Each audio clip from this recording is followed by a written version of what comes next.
So Snopes went and talked to the White House about reducing child marriage laws and prosecuting age. And of course, the White House said, especially in regards to child marriage, it's a left-wing smear campaign. And they even named me in the article. So let's talk about it.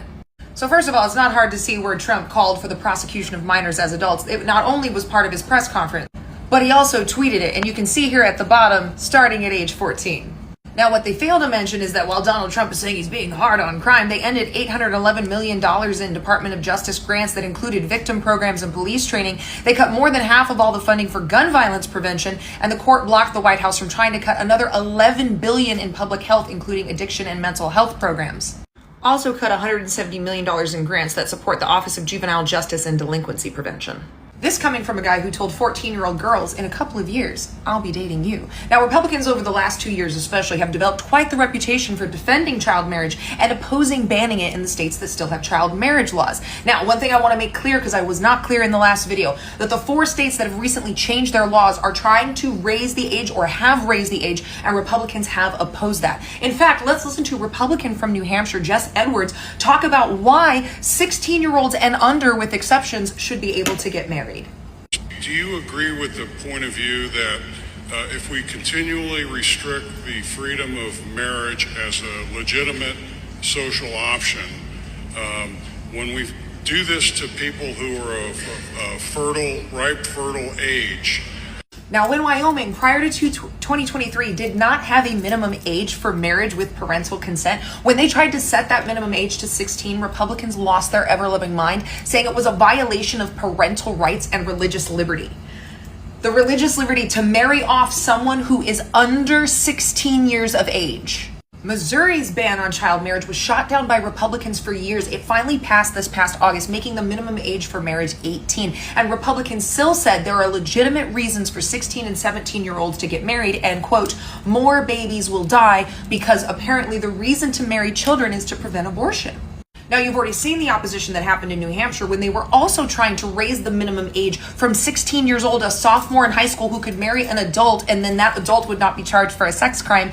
Now it is 18, and Republicans fought it the entire way. Matter of fact, January of this year, Republicans proposed that there be child marriage exceptions for military members.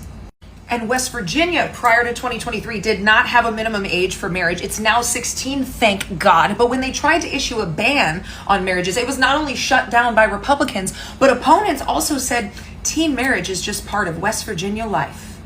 There are currently 9 states that have complete bans of rape and incest, including for minors. In fact, this was just shot down in Louisiana.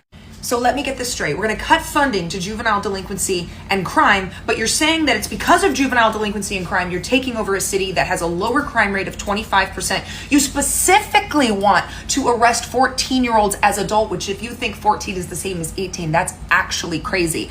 And it's protect the children against gay people, but not against rape and incest. They're too young to talk about gender or sexuality, but they're plenty old to have a baby or marry an adult male who can now avoid legal prosecution because he is married to a minor. Or you could just rewrite the laws like Utah did to allow for the grown man to rape the 13-year-old. And all while this talk about protecting the children, you're advocating viciously for years to maintain child marriage, literal freshmen in high school.